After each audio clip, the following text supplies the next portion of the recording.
যেহেতু মেয়ে তার জন্যই তার কথা আর কি তাকেই সবসময় দোষারোপটা করা হচ্ছে, কিন্তু আরেকজন যেহেতু সে ছেলে তাকে কোনো সে দোষ করলেও তাকে দোষারোপ করা হচ্ছে না।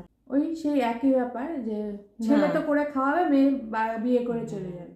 আজকে আমরা ডিসকাস করব আমাদের প্রিভিয়াস যে ভিডিওগুলো আপলোড করেছি যে টপিকগুলো নিয়ে, যে আমার মার লাইফ এক্সপিরিয়েন্সের কিছু তথ্য আমরা তুলে ধরেছি। সেই এক্সপিরিয়েন্সের যে ভিডিওগুলো আমরা আপলোড করেছি, তো সেখান থেকে আমরা একটা পয়েন্ট খুব বারবার পেয়েছি, সেটা হলো ব্যাড প্যারেন্টিং।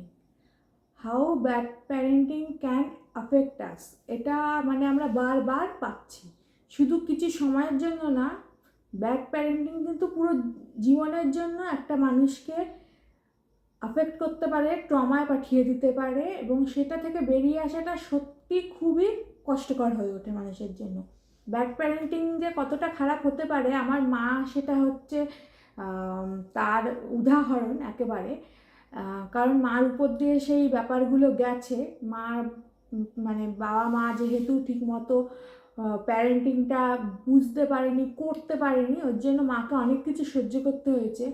এবার সেখান থেকেই তার জন্য আমরা কয়েকটা পয়েন্ট তুলে ধরবো যে ঠিক কোন কোন জায়গায় প্যারেন্টিংটা ভুল হলে বাচ্চাদের উপর তার আফেক্ট খুবই বাজেভাবে পড়ে, আর কি কি ঠিক করা উচিত, কি করা উচিত না। এবং এগুলি যে আমরা বেশিরভাগই আজকে আলোচনা করব, তার বেশিরভাগটাই থাকবে হচ্ছে আমার মার লাইফের উপর দিয়ে যেগুলো ভুল হয়েছে সেইগুলোকেই আমরা বেশি করে তুলে ধরবো, এবং সেখান থেকে আমরা দেখার চেষ্টা করব যে কি ভুল হয়েছিল, কি ভুল ঠিক করা যেত, বা এখন যারা দেখছেন তারা কি ঠিক করতে পারেন। তো চলুন সেটাই আজকে শুরু করি।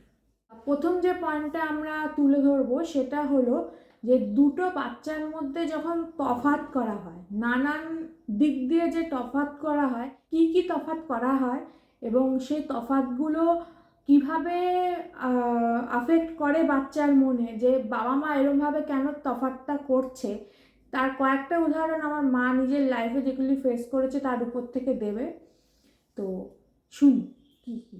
যেমন দেখেছি, আমি আর আমার ভাই ছিলাম, কিন্তু আমাদের বাড়িতে যে ভালো জিনিসটা আনলে ভাইকেই সবসময় আগে দেওয়া হতো, হ্যাঁ, পরের জিনিসটা আমাকে। আর ওকে সবার প্রথমে আগে খেতে দেওয়া হতো। ও কি খেতে ভালোবাসে সেটার দিকে নজর ছিল, কিন্তু আমি কি খেতে ভালোবাসি সেটা কোনো সময় কেউ শুনতো না। মাছের বড় পিসটা সবসময় ভাইকেই দেওয়া হতো, সব সময়। যে এই যে ঘুরিয়ে ফিরিয়ে দেওয়া, যে সবাইকে সমানভাবে আজকের একদিন একজনকে এক দিন করে দিই না, প্রথম বড় পিসটা ভাইকেই দেবে, ভালো জিনিসটা ভাইকেই দেওয়া। তিনটে বাচ্চা মানে তোমার যে বোন ছিল তাকেও আগে দেওয়া হতো না, দিলে আগে তোমার ভাইকেই আগে দেওয়া হতো, যেহেতু ও বাড়ির ছেলে, সেকেন্ড চাইল্ড, আর মার বোন হচ্ছে থার্ড চাইল্ড, আমার মা ফার্স্ট চাইল্ড, যেটা আগে অলরেডি বলেছি। বোনের সাথেও তার মানে এই খাবার দাওয়ার ব্যাপারে সবার সাথেই সেমই হতো। হ্যাঁ, বড়টা সবসময় ছেলেটাই মানে বাড়ির ছেলেই পাবে, আর অন্য কেউ পাবে না। মেয়েরা সবসময় ওয়েট করবে, লাস্টে খাবে। এটা হয়তো অনেকেই এটা হয়তো আমি বলছি না যে আমার মার লাইফে ফার্স্ট ঘটছে, এটা আমরা আমাদের ইন্ডিয়ান হাউস হোল্ড দেখলে অনেক জায়গায় এটাই পাবো, যে ছেলেদের আগে দেওয়া হয়, বেশিটা বড়টা ছেলেদের দেওয়া হয়, ওদের পছন্দ। কিন্তু ওই যে বারবার একটা কথাই তুলে আনতে হচ্ছে, কারণ প্রবলেমটা তো ওই একটাই, যেহেতু প্রবলেম একটাই তার জন্য বারবার ওই একটা কথাই তুলে আনতে হচ্ছে।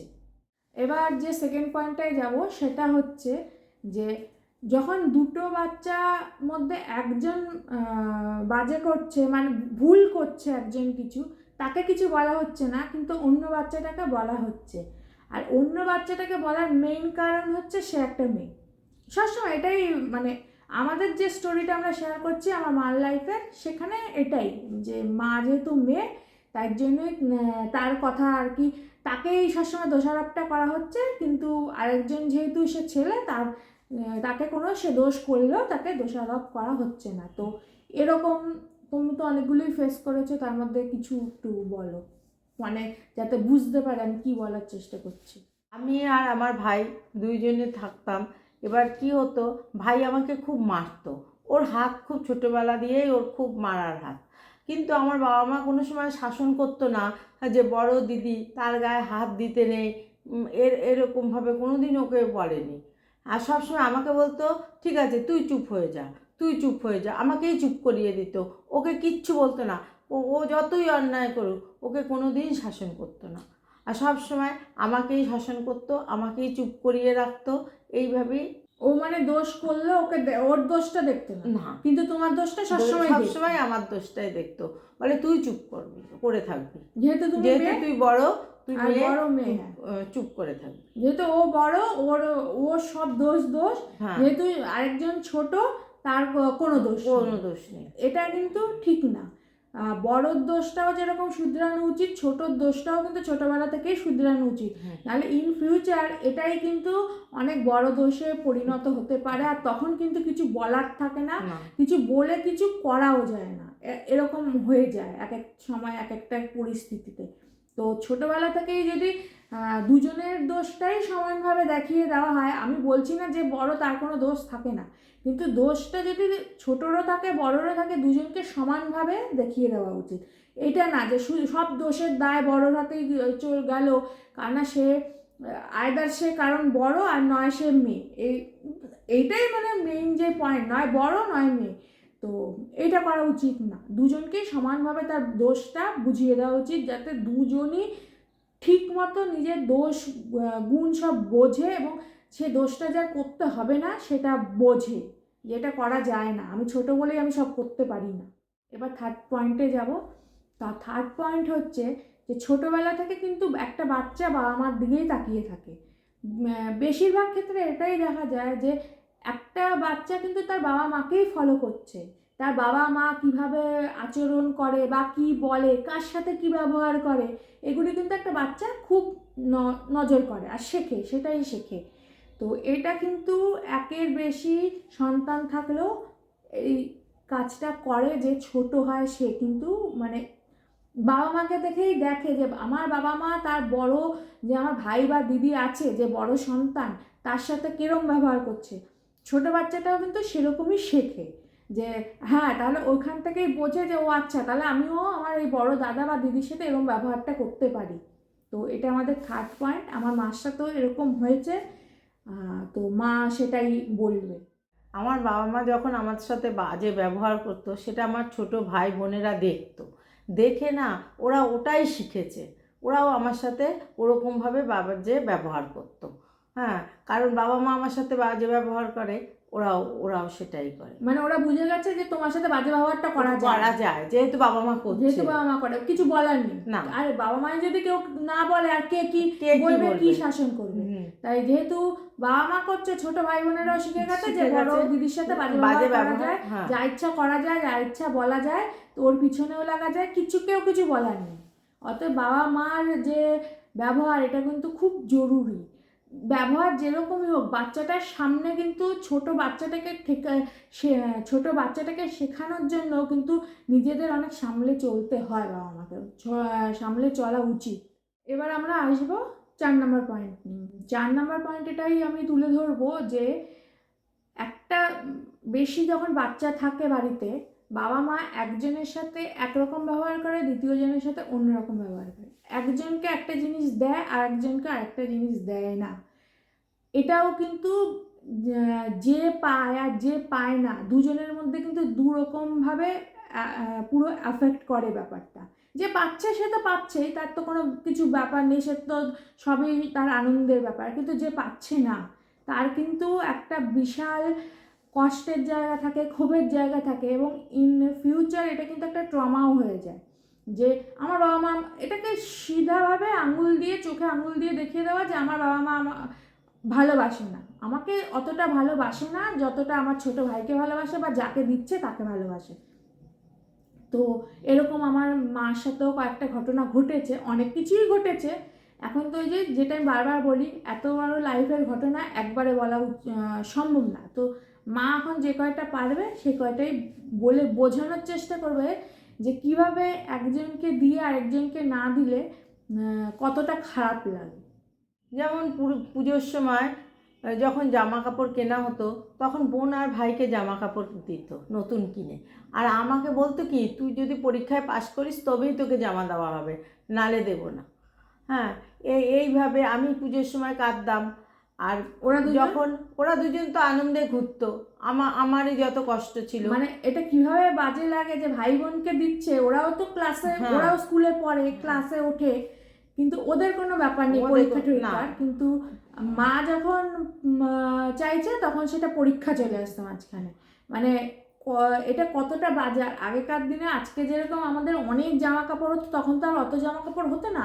তখন মানুষ বসেই থাকতো যে হয়তো বছরে একটা হবে কি দুটো হবে, আর সেটাই পুজোর সময়।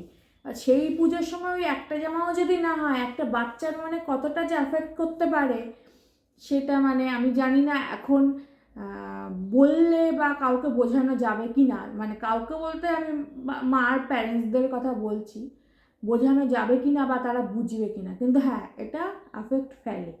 কারণ চোখের সামনে দেখতাম যে আমি যখন বলতাম আমার একটা টিচারের দরকার আমার বাবাকে, আমার বাবা বলতো না, আমার পক্ষে সম্ভব না। কিন্তু আমার ভাইকে বলতেও হতো না, ভাইয়ের জন্য ঠিক জোগাড় হয়ে যেত টিচার। আর আমার বেলা বলতো না, আমার পক্ষে আমি দিতে পারবো না, তোমার পক্ষে দেওয়া সম্ভব না, মানে তোমাকে দেওয়া সম্ভব না, কারণ তখন টাকা নেই। না, ভাইয়ের বেলায় একই সময় টাকা আছে, কিন্তু মার বেলায় টাকা নেই।